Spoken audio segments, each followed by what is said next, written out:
The day I became the most hated man in Lakeside Estates was the day I became its most powerful. What started as a simple $500 fine for fishing alone on my own property would end with me holding the deed to the very lake they all believed they owned.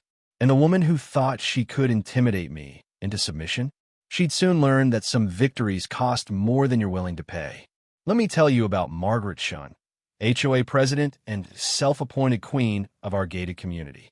Picture a woman who measures her worth in the number of violation notices she can issue in a single day, and you'll understand why I'm sitting here today, legally holding the rights to every drop of water in our 847-acre development. But before I tell you how I made the most controlling HOA president in Florida history beg me not to drain their precious lake, I need you to understand something important about community associations and property rights. Drop a comment below if you've ever dealt with an HOA that thought they owned more than they actually did, because what I discovered about our community's legal foundation will shock you. My name is David Parker, and I'm what you might call a professional problem solver. For the past 15 years, I've worked as a water rights attorney, specializing in cases where municipalities and private organizations overstep their legal boundaries. I know property law the way a chef knows seasoning. Every subtle flavor, every combination that works, and exactly how much pressure to apply before everything falls apart. My wife, Sarah, used to joke that I could find a loophole in the Ten Commandments if I put my mind to it. She wasn't wrong. We'd moved to Lakeside Estates 3 years ago, drawn by the promise of quiet lakefront living and the kind of community where our 8-year-old daughter Emma could ride her bike without us worrying about traffic. The development sat on 847 acres of pristine Florida wetlands, centered around a stunning 23-acre lake that sparkled like a jewel in the morning sun. Every house had lake access, and the HOA promised that the waterfront lifestyle was protected in perpetuity. What they didn't tell us was that their definition of protection involved more micromanagement than a helicopter parent at a preschool graduation. The lake had become my sanctuary. After long days dealing with municipal water disputes and corporate clients who thought they could bend environmental law to their will, I'd spend my evenings casting a line from the small dock behind our house. It wasn't about the fish, though the bass were impressive. It was about the silence. The way the water lapped against the wooden posts, the soft splash of my lure hitting the surface, the gradual fade of daylight painting the sky in shades of orange and pink. Emma would sometimes join me, her small hands gripping her bright pink fishing rod as she asked endless questions about everything from fish behavior to why the water looked different colors at different times of day. But Emma had started school that fall, and Sarah's teaching schedule meant our evening fishing trips became less frequent. More often than not, I found myself alone on the dock, which was exactly how I preferred it. Fishing, for me, had always been a solitary pursuit. The kind of quiet meditation that comes from focusing on something simple while your mind processes the complexities of the day. I've been fishing alone for 34 years, ever since my father first taught me to cast a line in the creek behind our house in Georgia. I was good at it, I enjoyed it, and I had every legal right to do it on my own property. That's where Margaret Chen disagreed. I first encountered Margaret during our initial HOA orientation meeting, where she'd spent 45 minutes explaining the community standards that would preserve our shared vision of lakefront excellence. She was a woman in her mid-50s with the kind of sharp efficiency that suggested she'd been managing people's lives long before she'd been elected to manage our neighborhood.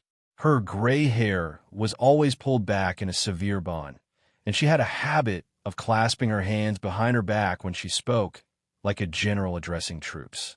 She talked about the HOA covenants as if they were sacred text, and her enforcement policies as if they were divine mandate.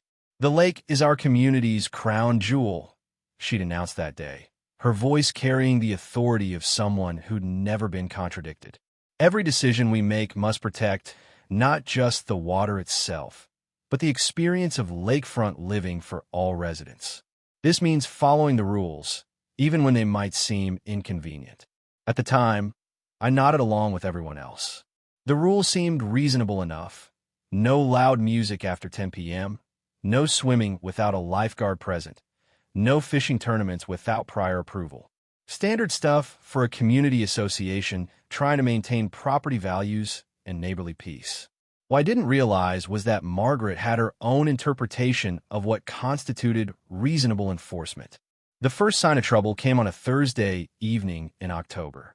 I'd been sitting on my dock for maybe 20 minutes, working a topwater lure along the fallen log that marked the deepest part of our cove. The bass had been active that week, and I'd already caught and released 2 decent-sized fish when I heard footsteps on the wooden walkway behind me. I turned to see Margaret approaching, clipboard in hand, her expression suggesting she'd caught me burning down the community clubhouse. "Mr. Parker," she said, her voice carrying that particular tone of authority that immediately puts people on the defensive. "I need to speak with you about your fishing activities." I reeled in my line and turned to face her, keeping my voice level and polite. "Sure, Margaret. What can I help you with?" She consulted her clipboard with the seriousness of a judge reading a verdict. "I've been observing your fishing patterns over the past several weeks, and I'm concerned about compliance with our community covenants." Now, I'd read those covenants cover to cover before we'd purchased our house, the way any attorney would. I knew every restriction, every requirement, every clause that might affect our daily life. Fishing from your own dock wasn't regulated beyond the basic environmental protections and the requirement to follow state fishing laws. But Margaret seemed to have a different understanding. "I'm not sure I follow," I replied, setting my rod down and giving her my full attention. "What specific covenant am I violating?" She flipped through several pages on her clipboard, her finger tracing lines of text with the precision of someone who'd rehearsed this moment. Section 4.7 of our Lakefront Usage Guidelines states that all recreational activities must be conducted in a manner that promotes community harmony and shared enjoyment of our common resources. I felt my professional instincts kicking in, the same careful attention to language that had served me well in contract negotiations and property disputes. "Okay, and how does fishing from my own dock conflict with that guideline?" Margaret's expression grew more stern, as if she were explaining basic arithmetic to a particularly slow student. "Mr. Parker, you've been fishing alone consistently for several weeks now. This creates an exclusive use pattern that prevents other residents from enjoying the same area of the lake. Additionally, your solitary fishing activities project an antisocial atmosphere that contradicts our community's emphasis on neighborly interaction." I stared at her for a long moment, trying to process what I'd just heard. "Margaret, are you suggesting that fishing alone violates the HOA covenants?" "I'm not suggesting anything, Mr. Parker. I'm informing you that your current fishing practices are inconsistent with our community standards. Going forward, I'd recommend that you either fish with other residents or limit your fishing activities to designated community fishing events." The lawyer in me wanted to point out the obvious legal problems with her interpretation, but the homeowner in me just wanted to get back to my evening routine. "I appreciate your concern, but I don't believe there's any legal basis for restricting solo fishing on private property. The covenants don't contain any such requirement." Margaret's smile was the kind of expression that suggested she'd been waiting for exactly this response. "Mr. Parker, I understand you work in legal services, but HOA covenant interpretation isn't the same as general property law. As president of this association, I have both the authority and the responsibility to ensure that all residents comply with our community standards. I'm not asking you to stop fishing. I'm asking you to fish in a way that's consistent with our shared values. And what happens if I continue fishing the way I have been?" Her smile widened, and I caught a glimpse of the woman who'd built her reputation on winning HOA disputes through sheer persistence. "Then we'll have to explore other options to ensure compliance." She turned and walked away, leaving me sitting on my dock with a growing sense that this conversation was about much more than fishing. This was about control, about establishing precedent, about Margaret Chen demonstrating that she could make any resident comply with any interpretation of the rules she chose to enforce. And I was apparently her test case. That night, I pulled out our HOA documents and read through them again, paying particular attention to the lakefront usage guidelines Margaret had referenced. Section 4.7 was indeed there, but it was buried in a subsection about large group activities and noise restrictions. The language was vague enough to be interpreted multiple ways, which is exactly how bad HOA boards create problems for residents. There was nothing that explicitly prohibited solo fishing, but there was also nothing that explicitly protected it. I spent the next week researching similar cases, diving into Florida property law and HOA covenant enforcement. What I found was both encouraging and disturbing. The encouraging part was that Margaret's interpretation almost certainly wouldn't hold up in court. The disturbing part was that fighting it would cost thousands of dollars in legal fees and months of stress, even if I won, which was exactly what Margaret was counting on. Most residents faced with this kind of harassment would simply comply, finding it easier to fish with neighbors or give up the activity entirely rather than fight a battle that might cost more than it was worth. Margaret had probably used this exact strategy dozens of times before, gradually expanding the HOA's authority by finding residents who couldn't or wouldn't fight back. But she'd picked the wrong person this time. I continued fishing alone, deliberately maintaining my normal routine. Every evening after work, I'd walk down to my dock, cast my line, and wait. Emma would sometimes join me on weekends, chattering about her school friends and her latest art project while I worked as spinnerbait along the reed line. Sarah would occasionally bring me a beer and sit on the dock's edge, her feet dangling in the water as we talked about our respective days. But most evenings, it was just me and the lake, exactly as it had been for months. Margaret began documenting everything. I'd see her standing on the community walkway with her phone, taking photos of me fishing alone.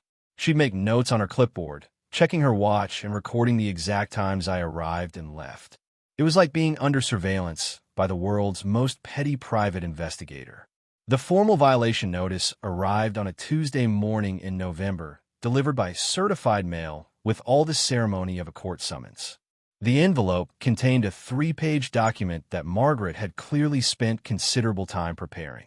It included photographs of me fishing alone, timestamps of my violations, and a detailed explanation of how my activities were inconsistent with community standards and detrimental to the shared enjoyment of common resources. The fine was $500, payable within 30 days. Failure to pay would result in additional penalties and potential legal action.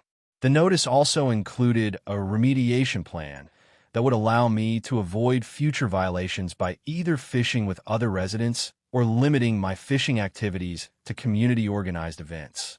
I read through the violation notice twice, my professional mind cataloging every legal problem with Margaret's case. The photographs were taken from community property, which was fine. The timestamps proved that I'd been fishing alone, which wasn't disputed. But the connection between solo fishing and community covenant violations was so tenuous that any competent attorney could dismantle it in about 10 minutes. The problem was that Margaret wasn't interested in having her case tested in court. She was interested in establishing compliance through intimidation, knowing that most residents would pay the fine and modify their behavior rather than fight. It was a calculated bet that I'd choose the path of least resistance. She'd made a serious miscalculation. I decided to pay the fine, but not for the reasons Margaret expected. I paid it because I wanted to establish a paper trail to demonstrate that I'd attempted to resolve the issue through proper channels before taking more decisive action. I also paid it because I wanted Margaret to believe she'd won, to think that her strategy had worked and that I was just another resident who'd been successfully intimidated into compliance. The check I wrote for $500 was the most expensive research investment I'd ever made. Over the next few weeks, I continued fishing alone, and Margaret continued documenting my violations. She seemed genuinely puzzled by my behavior. I'd paid the fine, which suggested I accepted her authority, but I hadn't changed my fishing habits, which suggested I didn't. Her confusion was exactly what I was hoping for. During this period, I began conducting my own research into Lakeside Estate's legal foundation. As a water rights attorney, I had access to databases and resources that most residents wouldn't know existed. I pulled the original development plans, the environmental impact studies, the municipal permits, and most importantly, the property deeds and water rights documentation. What I found was fascinating. Lakeside Estates had been developed on land that was originally part of a larger tract owned by a paper company. When the paper company sold the land to the development company in 1987, they'd retained the mineral rights but transferred the surface rights and water access. The development company had then created the HOA and transferred most of the common areas to the association, including the roads, the clubhouse, and the landscaping. But they'd made an interesting omission. The lake itself, all 23 acres of it, had never been officially transferred to the HOA. According to the deed records, the water rights were still owned by the original development company, which had been dissolved in 1994 after completing the project. When a company dissolves without properly transferring all of its assets, those assets become what's known as dormant property and can be claimed through a specific legal process. The lake that Margaret treated as her personal domain, the water rights that she used to justify her authority over residents' fishing activities, legally belonged to no one. And in Florida, dormant property rights can be claimed by adjacent landowners who can demonstrate a legitimate need and the ability to properly maintain the resource. I spent 3 weeks researching the legal process, consulting with colleagues who specialize in property rights law, and preparing the most comprehensive water rights claim I'd ever filed. The paperwork was complex, requiring environmental impact assessments, surveys of all adjacent properties, and detailed plans for ongoing maintenance and conservation. It cost me $8,000 in legal fees and consulting charges, but it was worth every penny.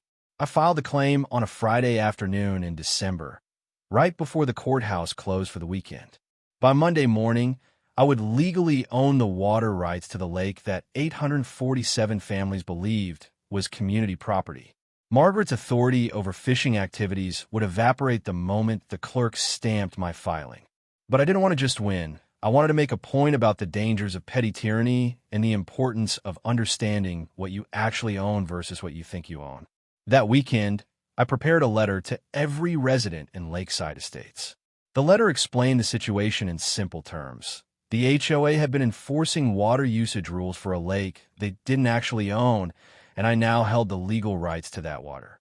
I outlined my immediate plans, which included revoking all existing permissions for lake access, installing proper environmental protections, and establishing a new fee structure for water usage. The letter was deliberately dramatic, designed to get people's attention and make them understand the scope of what had happened. I explained that effective immediately, all fishing, swimming, boating, and even decorative water features that drew from the lake would require my personal permission and would be subject to usage fees. I included a rate schedule that would make most residents' monthly water costs higher than their mortgage payments. I also made it clear that this situation was a direct result of Margaret's overreach, explaining how her interpretation of fishing restrictions had led me to investigate the legal foundation of the HOA's water rights.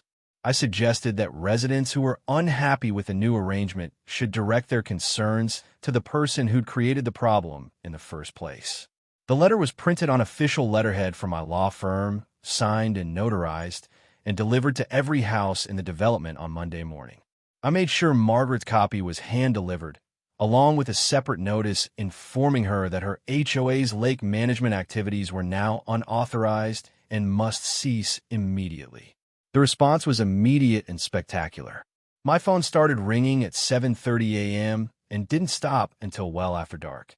Most of the calls were from panicked residents who couldn't believe that someone could simply claim ownership of the lake they'd been promised was community property. Some were angry, some were confused, and a few were actually supportive, saying they'd been waiting for someone to challenge Margaret's increasingly authoritarian approach to HOA management. But the call I was waiting for came at 9:45 a.m. "David, this is Margaret Chen. I need to speak with you immediately about this ridiculous letter you've sent to our residents." Her voice was tight with controlled anger, but I could hear the underlying panic. She was beginning to understand that her position of authority had just been completely undermined by someone who actually understood property law. "Good morning, Margaret. I assume you're calling about the water rights transfer. I wanted to make sure all residents were properly informed about the change in ownership." "There is no change in ownership, David. This is harassment, and I won't tolerate it. The lake belongs to this community, and your attempt to claim otherwise is both legally frivolous and ethically questionable." I've been preparing for this conversation for weeks, and I was ready with documentation that would end any debate about the legal merits of my claim. Margaret, I understand you're upset, but the water rights transfer is completely legitimate. The lake was never properly transferred to the HOA, and I followed all required procedures to claim the dormant property rights. If you'd like to review the documentation, I'm happy to provide copies. This is about your fishing fine, isn't it? You're trying to punish this community because you were asked to follow the same rules as everyone else. Her tone was shifting from authority to accusation, which told me she was starting to grasp the magnitude of what had happened. Actually, Margaret, this is about understanding what the HOA actually owns versus what it thinks it owns. Your fishing restrictions were based on the assumption that the association had authority over lake usage. Since that authority was never legally established, I've simply clarified the ownership situation. You can't just take our lake, David. I don't care what paperwork you filed. This community won't stand for it. I'm not taking anything, Margaret. I'm claiming legal ownership of property that was never properly transferred. The lake doesn't belong to the community. It never did. The HOA has been operating under a false assumption for over 30 years. There was a long pause, and I could hear her breathing heavily on the other end of the line. When she spoke again, her voice was different, less authoritative, more desperate. What do you want? Money? An apology? Just tell me what it will take to resolve this. And there it was.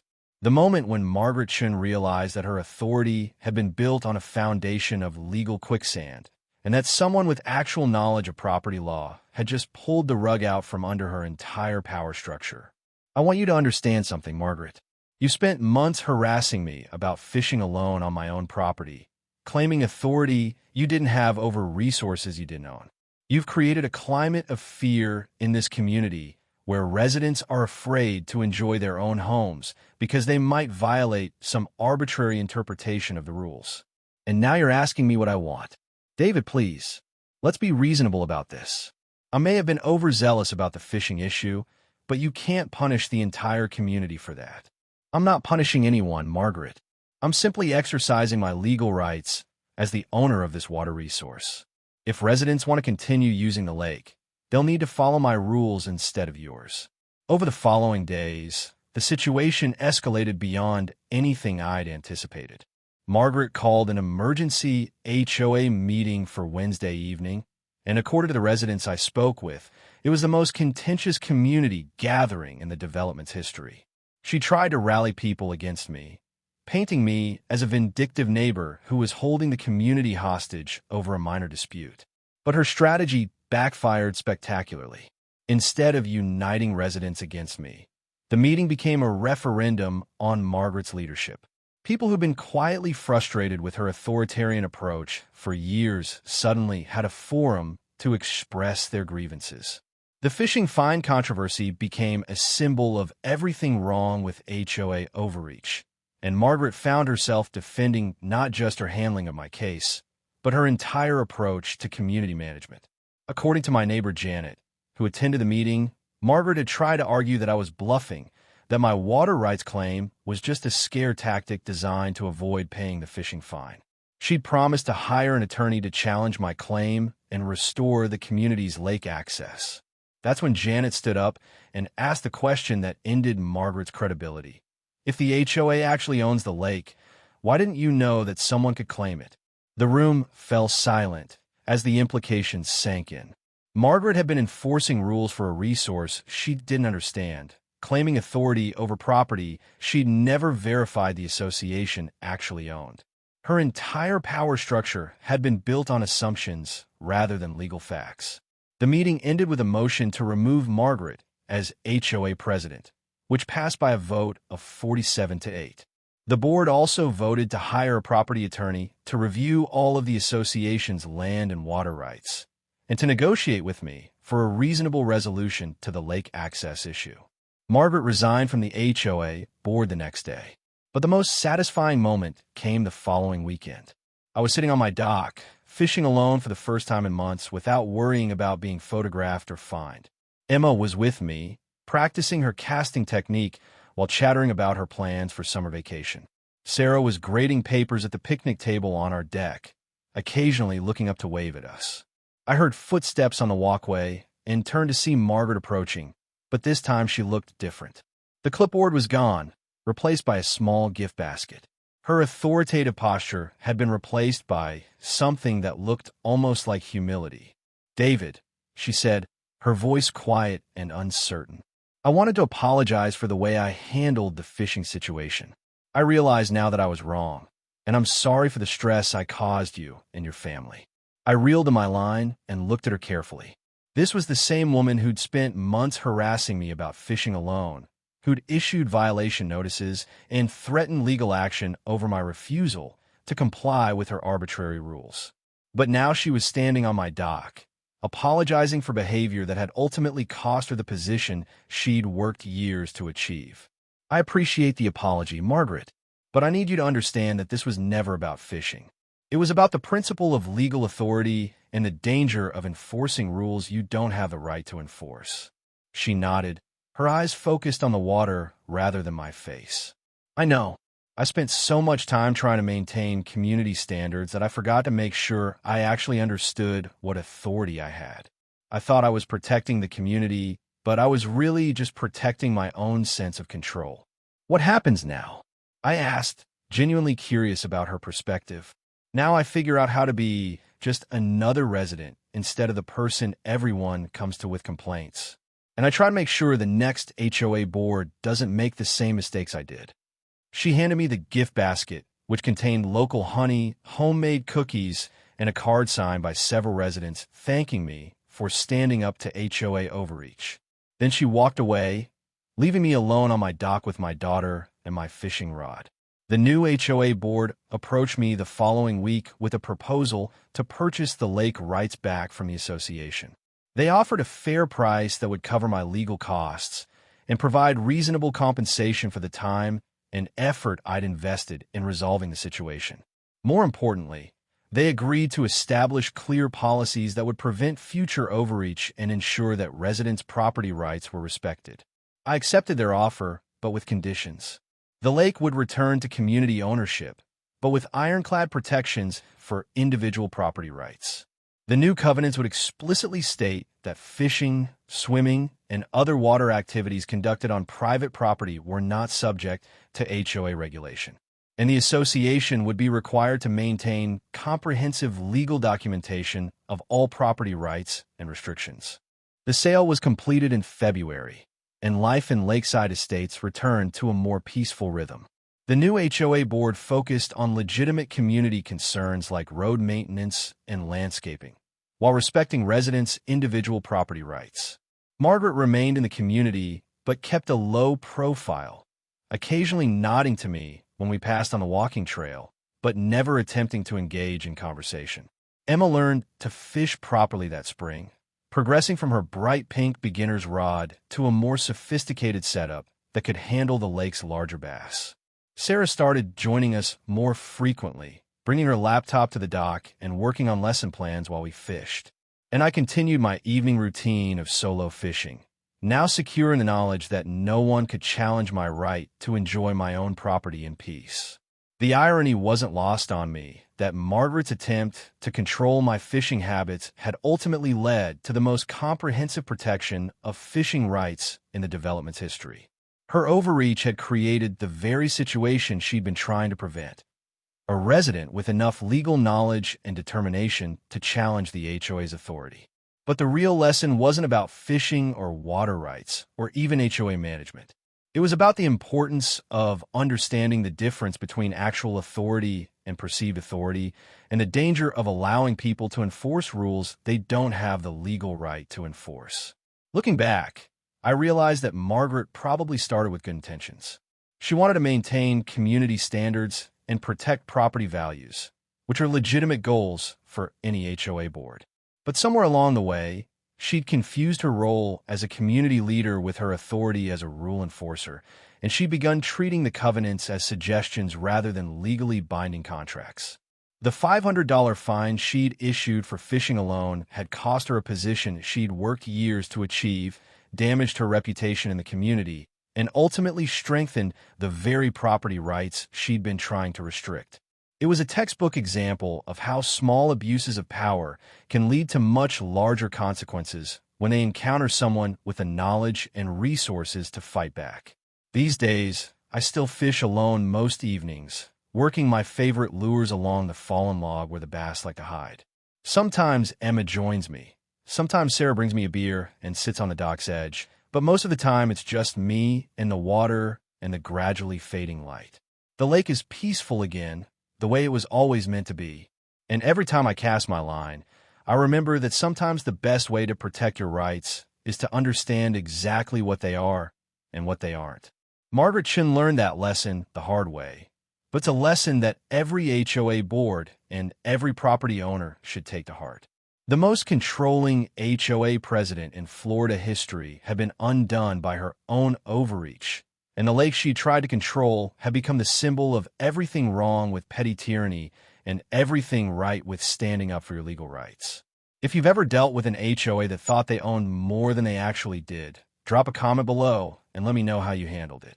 And if you want to hear more stories about people who fought back against petty authorities and won, make sure to subscribe because I've got plenty more where this came from. Sometimes the people who think they have the most power are the ones who understand it the least.